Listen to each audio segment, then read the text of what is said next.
Hello and welcome to our new video. सबसे पहले तो आप सभी से मैं माफ़ी मांगना चाहूँगा क्योंकि मैं बहुत दिनों के बाद आज वापस वीडियो बना रहा हूँ क्योंकि इसका एक बहुत जेन्युइन कारण था। मेरी तबीयत अभी ठीक नहीं है, बहुत ज़्यादा ख़राब रह रही है कुछ दिनों से, तो इस वजह से मैं वीडियो नहीं बना पा रहा था। तो चलो इसके बारे में बात कर लेते हैं, अब अपन की रीट की तैयारी किस तरीके से करनी है, क्या करना है। पर उससे पहले मेरे को आपसे एक बात बोलनी है कि कोई भी अपना खुद का शेड्यूल मेरे बताए हिसाब से सेट नहीं करेगा कि ये इस तरीके से पढ़ रहा है तो मैं भी इस तरीके से पढ़ लूँ, क्योंकि मैं अभी सक्सेसफुल नहीं हूँ। यानी कि मेरी अभी रीट में प्री पास हो चुकी है बढ़िया नंबरों से, लेकिन मेरा मेन का एग्ज़ाम क्लियर नहीं है। तो मैं उन लोगों को देखना चाहिए अभी जो क्लियर कर चुके हैं। ठीक है, तो मैं अब अपनी तरफ से यही सलाह देना चाहूँगा कि मुझे देख करके अपना शेड्यूल बिल्कुल भी ना बनाए। मैं सिर्फ अपने बारे में बताने के लिए यहाँ पर आ रहा हूँ कि मैं ये कर रहा हूँ अपने आप में इम्प्रूवमेंट करने के लिए। और भी आप मुझे सलाह दे सकते हो इस बारे में, अगर कोई भी मेरे से बड़ा या मेरे से समझदार जो भी है वो ये अगर वीडियो देख रहा है तो वो मुझे और बता सकता है कि भाई तू ये और कर इसमें ऐड, ताकि तुझे फ़ायदा हो। ठीक है, तो अभी वर्तमान में मेरी कंडीशन है कि मैं कॉलेज भी जाता हूँ क्योंकि I am in BSc B.Ed fourth year, तो मुझे वहाँ पर कॉलेज भी जाना होता है। अभी अभी जस्ट कुछ दिनों के बाद मेरा कॉलेज ख़त्म हो जाएगा। 1-2 महीने के बाद में लगभग जुलाई तक मेरा कॉलेज ख़त्म होगा। तब तक के लिए मैं कॉलेज भी जाऊँगा, तब तक के लिए मुझे पढ़ाई भी करनी है। और अपनी मेन बात ये है कि मेरी जून में एग्ज़ाम भी है कॉलेज की, तो वो भी मुझे देनी है। अब बात करते हैं अपन रीट के बारे में। तो रीट के अंदर जो है, एक तो मेन रूप से जो आती है वो आती है, एक तो जीके हमारी, एक आती है हमारी अभी जो जिस सब्जेक्ट से बिलोंग करता है वो सब्जेक्ट आता है बढ़िया अच्छे नंबरों का। और और साइकोलॉजी आती है, टीचिंग मेथड वगैरह आते हैं, तो ये सब सारी चीज़ें आती है। तो अभी वर्तमान में जो हम करने वाले हैं उसमें से मैं कर रहा हूँ, अभी मैं ज्योग्राफी कर रहा हूँ और हिस्ट्री कर रहा हूँ। कुछ समय से कर रहा हूँ, तबीयत ख़राब थी, लेकिन मैं उसकी एक दो दो क्लास ले लेता था दिन में, कि एक सुबह ले ली एक शाम को ले ली, दिन में आराम कर लिया अच्छे तरीके से। तो इस तरीके से मैंने ली है उसकी क्लास।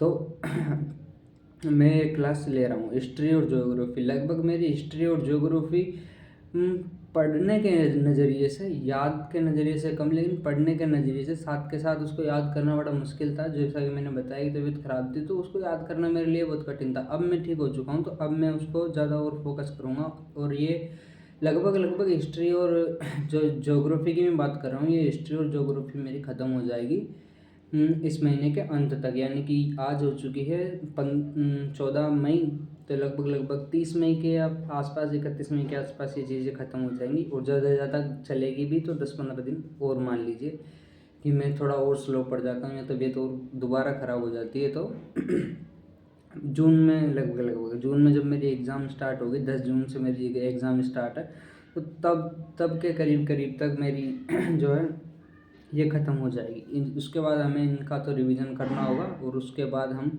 कुछ और चीज़ों को ऐड करेंगे। जैसे हम कल्चर को ऐड कर लेंगे, फिर साइंस को ऐड कर लेंगे। साइंस के बारे में मैं सोच रहा हूँ कि साइंस के लिए मुझे कोचिंग की ज़रूरत पड़ेगी ज़रूर, ऐसा मुझे लग रहा है। बिल्कुल साइंस के लिए मुझे कोचिंग की ज़रूरत पड़ेगी, उसके अंदर मुझे मैथ और साइंस की एक कोचिंग की ज़रूरत पड़ेगी, तो वो मुझे लेनी है।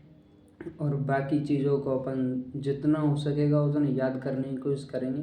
उस टाइम पर अपना ये रहेगा कि अपन साइंस मैथ की तो पढ़ाई कर रहे हैं, और बाकी तो ये टाइम ऐसा आ चुका है ना कि अभी मेरे पास में मैं करीब जून, मई हो चुकी है, आधी मई ख़त्म हो चुकी है। मई के बाद में आएगा जून, जुलाई, अगस्त, सितंबर, अक्टूबर, नवंबर, दिसंबर और जनवरी। जनवरी में तो एग्ज़ाम है, जनवरी को तो गिनो ही मत। तो लगभग ये बचते हैं मेरे पास में 3 और 3 6 एक 7 महीने बचते हैं। 7 महीने में अभी के टाइम पे तैयारी करके क्वालिफाइड करना तो लगभग इम्पॉसिबल है, क्योंकि 7 महीने में जब तुमने कुछ भी नहीं पढ़ा है, जैसे साइंस और उसका मुझे नॉलेज है, लेकिन क्योंकि वो मेरे सब्जेक्ट में है, लेकिन फिर भी उस नज़रिए से देखा जाए कि इतने सारे लोगों ने तैयारी कर रखी है पिछले से, उन्होंने कितनी प्रैक्टिस कर रखी है, तो बात प्रैक्टिस की है। क्वेश्चन सोल्व तो हर कोई कर देगा, लेकिन उस सोल्व करने में जो टाइमिंग लग रही है, जहाँ पर 1-1.5 मिनट मैं अभी ले जा रहा हूँ उस सवाल को सोल्व करने में, उस सवाल को सोल्व करने में लगभग कोई 30 सेकंड ले रहा है, तो सीधी सी बात है वो क्वेश्चन ज़्यादा करेगा, अटेम्प्ट करेगा